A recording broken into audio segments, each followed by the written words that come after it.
And if there's more currency turmoil, people wrongly will flock to the dollar, but I have to anticipate what people do, even if they're right or wrong. I don't believe in the dollar, but I know people do.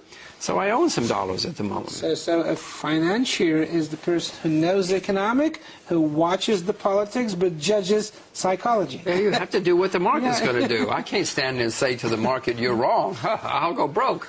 No, I have to figure out the market if I'm going to survive. Okay, what about you didn't mention sterling. Well, it is the sterling is okay, but what I wanted to ask you is that if Portugal, if Greece leaves, or if they go back to drachma, this may be a problem. But sterling, Britain is not there yet.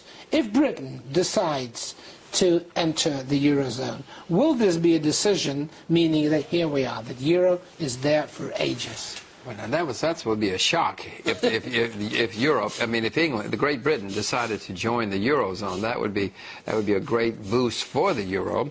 I'm not sure that the UK can do it because they're broke themselves. You know, the UK has terrible financial problems themselves, big debts, and debts that are going higher and higher. I don't think that any UK politician could win an election saying, I'm going to join the Euro. If so you're not crazy about the sterling too? I mean, no, I know Europe. I mean, I love the UK. Some of my most wonderful experiences were in the UK.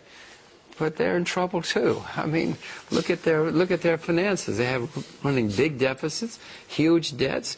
No, it's not the UK that it used to be. Well, look, China, a country where millions, billions rather, live below the poverty level, is doing okay. And the countries where people live a comfortable life, I mean, the people, most of the people are in big trouble. Does that mean China is the model? Well, if you ask me, yes. I have moved to Asia, and my children speak Chinese, because in my view, China is going to be the most important country in the 21st century. I've got two little girls, they both speak Chinese. That's part of what that book's about. They're doing it. The largest creditor nations, Al, in the world now are China, Korea, Japan, Taiwan, Hong Kong, Singapore. The money's in Asia. The assets are in Asia. You know who the debtors are. You know where they are. The world is always changing. We're going through a major historic shift where the world is moving from the U.S. to Asia. In the 1920s and 1930s, the world moved from the U.K. to America, exacerbated by a financial crisis and mistakes made by politicians. The same thing is happening now. It always happens, Al.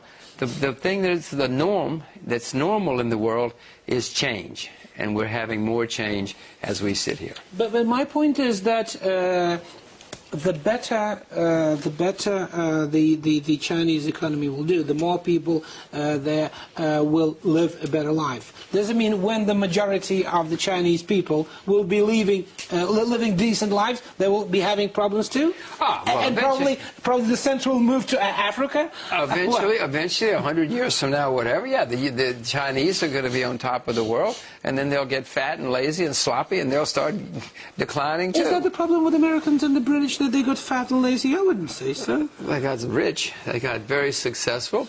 Actually, most Americans are now obese. I mean, the statistics are pretty frightening about America. Well, whatever happens, who gets fat and lazy? People like you, the fat cat, or the people? I mean the blue collars, or both of them. Let me repeat: 50% of Americans do not pay taxes, so they're doing something so that they can support themselves by other people, other people's money. We're back to other people's money again. So America's not competitive anymore. I don't like saying this, Al. I'm an American citizen, an American taxpayer, worse. You know. You're not supposed to criticize your country when being abroad. Exactly. But America is not competitive. We have a constant balance of trade surplus. We cannot compete with most other countries anymore.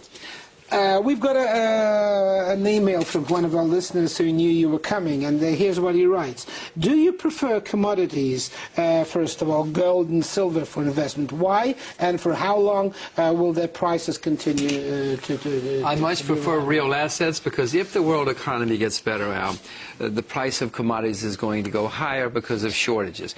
If the world economy does not get better, then governments are going to print money. It's the wrong thing to do, but that's all they